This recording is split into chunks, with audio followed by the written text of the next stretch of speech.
19. Mess. Mess. Mess is the military word for a meal, in case you don't know. Like a lot of things here at Chilagi, the marching, the uniforms, the strict discipline, the army is supposed to be the model for much of what goes on here. Here, though, in the mess hall, it seems as if a good part of that discipline has just flown out the window. Though I am not saying there are no rules. Possum is spelling them out to me as we march into the room and scramble to get our tables. As he talks, Possum steers me toward the one by the west wall that belongs to our gang. Talking's okay in here. Just no hooting and hollering. Stay at your table until the old bugle blows. Then exit the mess, he says. Most important, eat as much as you can before we got to get up and go.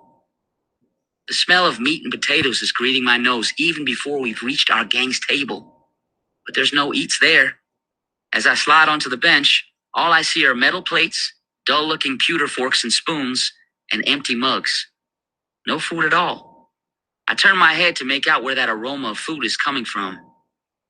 Deacon, who's sitting on my right, chuckles. Settle down, Jaybird. Food's still in the kitchen, he drawls. Little Coon's across the table from me. You a feeling hungered? He asks. I surely am. My belly is growling and my mouth is watering. Aside from Possum's jerky, I haven't eaten anything all day. My stomach is about to move in with my backbone. Last time I tasted victuals was after Pop and I loaded in those horses. Since then I've walked and gotten a ride, been poked with needles, scalped, stripped, and practically turned into a pancake in my wrestling match with Bear Meat, who's sitting at the head of our table, knife and spoon held ready in his hands. Get set for grub, son, he says to me. Yep, Little Coon says. Food's terrible here and there's not enough of it, so y'all be ready. I look around the huge room, the biggest I have ever been in. Big enough to fit every one of the 800 or so students with room to spare. Big enough to leave a sizable aisle between the tables where us boys are sitting and those far to the left occupied by the girls. Matrons are standing to keep watch on that space between the sexes. Possum points with his lips at the line of demarcation. That there is no man's land, he chuckles. Everything but landmines and barbed wire. There are better tables around the outside of the room. They have cloths on them, unlike our bare wood ones. Teachers and school staff are at those fine tables. Far away as they are, my eyesight's keen enough to see that they have glassware, not mugs. Their silver knives, forks, and spoons glitter. They're already being served by student waiters coming out of the doors to the kitchens in the back. Little Coon leans toward me. Now that there's a job I would not mind having, he says. Waiters and kitchen workers are about the only ones can get fat here, especially working the tables where staff sits. Always lots of leftovers on their plates. Bow your heads.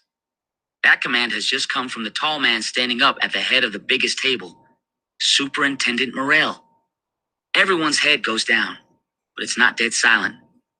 The rattling of dishes from the kitchen, the shuffling of hundreds of pairs of student feet on the floor drown out the grace spoken in a normal tone by Superintendent Morrell, who's standing, hands raised, palms out, like a surrendering soldier. All the assembled multitude hears is his final word. Amen. It's echoed like a rumble of thunder from everyone's lips, mine included. Amen. Here she comes, Little Coon says. I look where he's gesturing with his chin. A stream of waiters is exiting the kitchen. Some hold big pitchers, others have serving plates on their shoulders. Our table's among the first. The pitchers are brimming with fresh buttermilk, white and foamy. As soon as the pitcher is plopped down on the plank table, Bear Meat grabs it and begins filling the mugs passed to him one by one. Out of the corner of my eye, I can see things are not as well organized at other tables. There, many hands are grabbing for those pitchers. But then the plates of potatoes and meat are slammed down by the waiters. The potatoes look overcooked and lumpy. The beef's nearly gray in color and ribbed with gristle. But it makes no matter how this food looks. It's like tossing a rabbit into a pack of wolves. Even Bear Meat, Head of the gang, though he may be, can't control the chaos of spoons and forks stabbed at the food from every direction, my own included. Pop's warning about what happens at Chilagi mealtimes is fresh in my mind.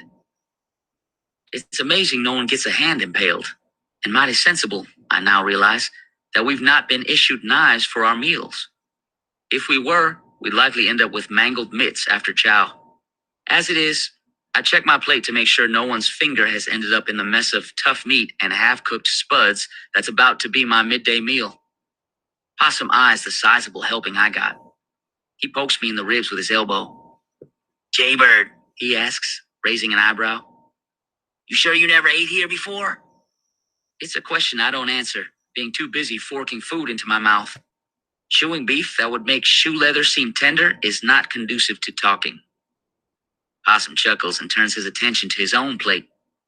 As I eat, I look around the table at the faces of the Creek gang. Though I've only known them for a day, they already look familiar.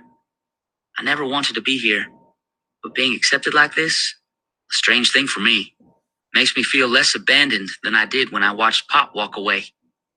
Plus, it feels good to stuff my gut. It's the fullest meal I've had since the dinner we ate on the train. Little Coon looks up from his plate at me, grins, and then belches. To his left, Bear Meat follows suit, belching even louder, followed one by the others at our table. I can't help but smile as I take a breath and then let out a burp as loud as any of theirs. My mind and my spirit may not be pleased about being stuck here at Chilagi, but my stomach sure doesn't mind. "Biscuits!" Little Coon yells, and everyone's attention turns toward grabbing at least one or two from serving plates that are empty before they even touch the table. That's the end Chapter of 20. Chapter 19. In Step. Ooh.